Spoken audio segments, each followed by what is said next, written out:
ఒక ఊరి. ఎందుకు వచ్చింది అది? అన్యజనులతో సహవాసం చేసి వారి క్రియలు నేర్చుకున్నారు. అవి వాళ్ళకి ఏమైనాయి? విగ్రహారాధన వైపు నడిపించినాయి. అవి వారికి ఊరైనాయి. అందుకోసమే వారు ఐగుప్తు దేశంలోంచి బయటకు వచ్చినప్పుడే నిర్గమాకాండం 23:32 దేవుడు స్పష్టంగా చెప్పినాడు, వారి దేవతల విషయంలో జాగ్రత్త, వారి సహవాసం విషయంలో జాగ్రత్త, వారితో కనుక సహవాసం చేస్తే నష్టపోతాం అని చెప్తూ వచ్చాను. నేను ఇలా చెప్పాను. మీరు అనొచ్చు, మనమే విగ్రహారాధన చేస్తున్నాం బ్రదర్ అని.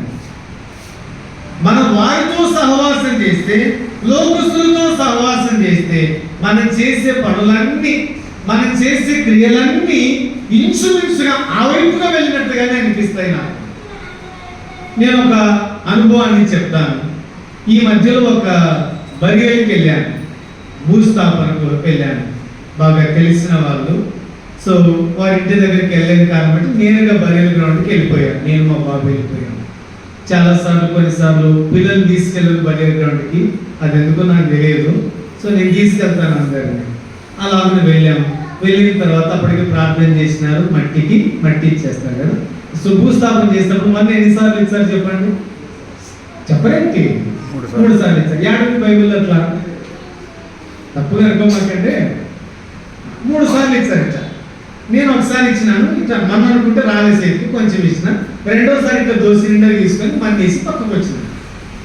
పక్కకొచ్చుని నేను నిలబడేసరికి నా వెనకలు ఆయన వచ్చినాడు. ఆయన 3 సార్లు వేసినాడు. ఫుల్ క్రౌడ్ ఉన్నాడట, పక్కకి వెళ్ళలేకపోయాను. సో ఆయన 3 సార్లు వేసి ఇట్లా 3 సార్లు ఇట్లా అనుకున్నాడు. అనుకుని పక్క వచ్చిన తర్వాత నన్ను అన్నాడు, ఏం సార్ మీరు 2 సార్లు ఇచ్చిరే అంటే నేను నాకు అందరికి ఆలోచన కూడా రాలే. ఏం నాకు 3 సార్లు మళ్ళీ ఇవ్వాలా అన్నాంటిని. అట్టగా 3 సార్లు అంటే ఇవ్వాలి కదా అన్నాడు. మరి 3 సార్లు మొక్కాలా అన్నాంటిని అంటే కనీసం కదా అన్నాడు. లాస్ట్కి మనం ఎవరిని మొక్కుతున్నాం? అంతే కదా, భౌతిక ఖాయం అది. అంతవరకు ఏనాడు ఇట్లా వందనాలు కూడా చెప్పిండాడు. ఇక్కడ 3 సార్లు మొక్కితే వస్తుంది. ఎవరికి మొక్కాలి మనం? నీ దేవుడిని యెహోవాకు తప్ప మరి దేనికి మనం సాధ్యపడకూడదు, మొక్కకూడదు. అంటే నువ్వు సమాధి దగ్గరికి వెళ్ళి 3 సార్లు మొక్కొని వచ్చినావు అంటే నువ్వు యాక్టివేనట్టు తప్పు కనుక్కోమాకంటే విగ్రహారాధన అడుగులు వేసినట్టే. మనకు తెలియకుండానే మన ప్రయత్నంలో వెళ్ళిపోతున్నాం. కారణం ఏంటంటే వాళ్ళు చేసినారు కదా బ్రదర్, వీళ్ళు చేసినారు కదా బ్రదర్, వీళ్ళు నడిచినారు కదా బ్రదర్, నడిచినారు. మరి బైబిల్ ఏం చెప్తుంది మనకి? ఆలోచన చేయాలి. సాతానుడు వేస్తున్న ట్రాప్స్ ఇవి మనం అర్థం చేసుకోవాలి. ఎన్ని రకాలుగా చిన్నగా లోకాన్ని ఎక్కడ తీసుకొస్తున్నాడు? సంఘంలో తీసుకొచ్చేస్తున్నాడు. ఊరి వాని పన్నాగం ఏంటంటే ఎవరెవరు పడతారా, ఎక్కడెక్కడ పడతారా, ఎప్పుడెప్పుడు పడతారని మన మీద ఊరు పడుతుండగా ఇది ఐడల్ వర్షిప్ అన్నది బీభత్సంగా జరుగుతుంది. లోకం కంటే అధ్వానంగా దేవుని ప్రజలైన వారు విగ్రహారాధన లాంటి ఆచారాల వైపు వెళ్ళిపోతున్నారు. అది బాధాకరమైన సంగతి. కాబట్టి మొదటి ఊరి విగ్రహారాధన. రెండవ ఊరి ఏంటో చూద్దామా రండి. పౌలు తిమోతికి రాసిన మొదటి పత్రిక, పౌలు తిమోతికి రాసిన మొదటి పత్రిక 6వ అధ్యాయం దయచేసి గమనించండి. 9వ వచనం. ధనవంతులు ఒకటి అపేక్షించు వారు శోధనలోను ఊరిలోను అడలైంచేయండి, అవివేకయుక్తంలో హానికరములైన అనేక దురాశలో పడుదురు. రెండవ ఉరి అపవాది మనకి ఏం చేస్తున్నట్టు తెలుసా? వెల్త్. దాంట్లో పడితే శోధన మనుషులకు నష్టము నాశనములో ముంచివేస్తాయని గ్రంథం గంటాపదంగా సెలవిస్తుంది. మనకు తెలియదు, మనకు తెలియకుండానే ఈ వాక్యము చదువుతూనే అపవాది యొక్క ట్రాప్లోకి వెళ్ళిపోతున్నాం. ఎంతమంది మీకు ఒక చెప్పినాను, వేటగాని బారి నుంచి తప్పించుకోవడానికి గింజలు చదువుతాడు జాగ్రత్త, ఒలంచాడు జాగ్రత్త అని అనుకుంటా పక్షి పిల్లలు యాక్టివేనాయి ఒళ్ళోనికి వెళ్ళిపోయినట్టుగా మనం కూడా అపవాది యొక్క ఆధీనంలోనికి స్వాధీనంలోనికి లాగివేయబడే మరొక తంత్రం ఏంటంటే, మరొక ఊరి ఏంటంటే ధనాపేక్ష అనేటువంటి ఊరిని తగిలించేస్తున్నాడు. అది శోధనలోను ఊరిలోను అవివేకయుక్తంలో హానికరములైన దురాశలలో మనుషులను నష్టంలోనికి ముంచేయడం మాత్రమే కాదు, 10వ వచనం అంటాడు, ధనాపేక్ష సమస్తమైన పీడుకు మూలం కొందరు దాన్ని ఆశించి విశ్వాసాన్ని తొలగిపోయి తమను తాము ఏం చేసుకున్నారంట? పొడి చేసుకున్నారు.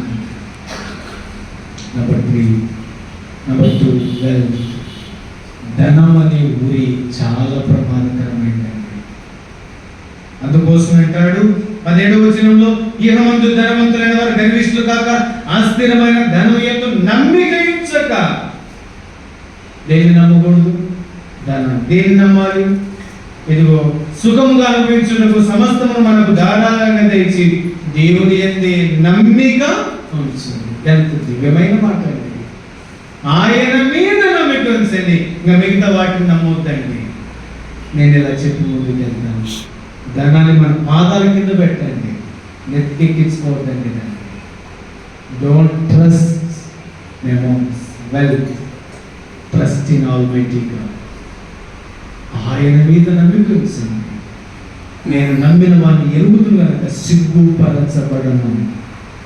పౌలు తిమోతికి రాసిన 2వ పత్రికలో అంటాడు. ఆయన ఎందుకు నమ్మిక ఉంచండి. అపవాది గురులు ధనాపేక్ష చేస్తే కొంచెమన్నా పక్కకు వస్తాడేమో అని. అపోస్తలుల జీవితాలని ధ్యానం చేస్తున్నప్పుడు 12 మంది శిష్యులు కదండి. 12 మంది శిష్యుల్లో ఒకరు యూదా ఇస్కరియోతు. దేనికి ట్రాప్ చేసినాడు? ధనాన్ని. ఏది తెలియదు ఆయనకి. 12 సింహాసనాలు ఉంటాయని యూదాకు తెలియదా? ఆయన వెంబడించిన వాడు భూమి మీద ఇదిగో తండ్రి నేను, తల్లి నేను, అన్నదమ్ములను, అక్కజనులను, ఆస్తులను ఏదైనా పోగొట్టుకుంటే 100 రెట్లు పైపెచ్చు పరలోకంలో మనకు నిత్యం ఉందని చెప్పలేదా యూదాకు? ఇన్ని తెలుసు కదా. యూదా ఇస్కరియోతు లాంటి వ్యక్తిని ట్రాప్ చేసినాడు. అందుకే తస్మాత్ జాగ్రత్త. దేవుడు మనకు అనుగ్రహించిన ధన విషయంలో ఎవడునూ కూడా సిరిగిని దేవునికి దాసులుగా ఉండనేరరు. 3వ మాట చూసి ప్రార్థన చేద్దాం. సామెతల గ్రంథం 3వ ఉరి ఏంటి? వాడు అపవాది చేసే ఉరి ఎట్లా ఉంటుంది? 7వ అధ్యాయం 22-23 వచనాలు, 21 నుంచి చదువుకోవచ్చు.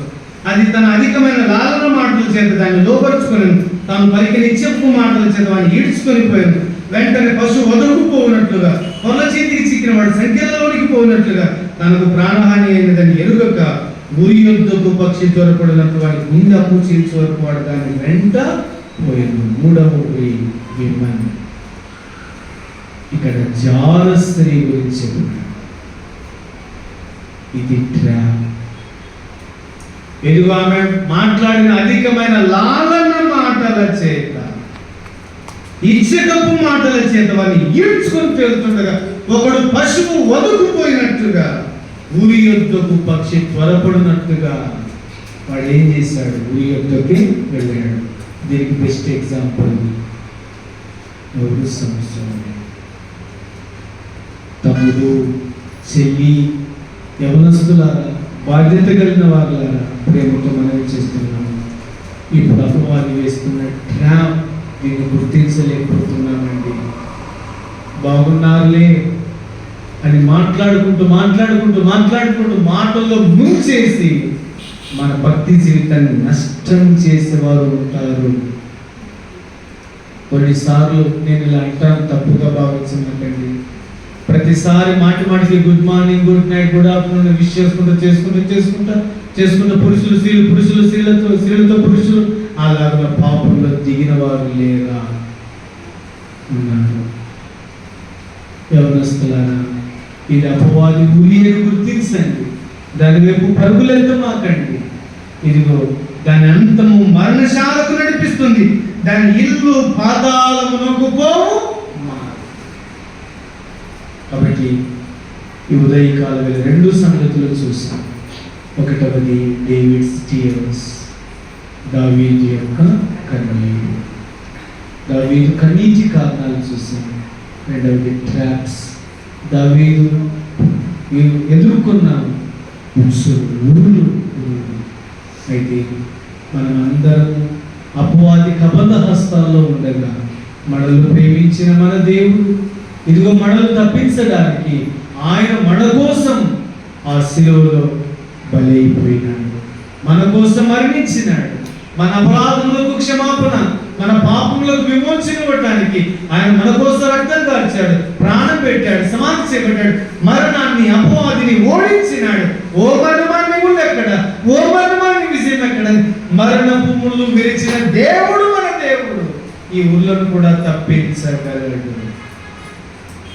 ఈ అపాది ఊళ్ళో నుంచి తప్పించబడి ఇదిగో నిత్య నరకాగ్నిగుండ వైపు నువ్వు వెళ్ళకూడదని ఆయనే మనుడిగా ఈ లోకానికి అందించి మరణించి సమాధి చేయబడి తిరిగి లేచిన దేవుడు, పునరుత్థానుడైన దేవుడు. ఈ దేవుడు నీకు కావాలా? ఈ దేవుడు నీకు పరలోకం ఇస్తాడు, నిత్య ఆనందం ఇస్తాడు, నిత్య సుఖం ఇస్తాడు. అట్టి ఆనందాన్ని అనుభవించుటకు దేవుడు నాకు నిండారుగా సహాయం చేయనుగాక.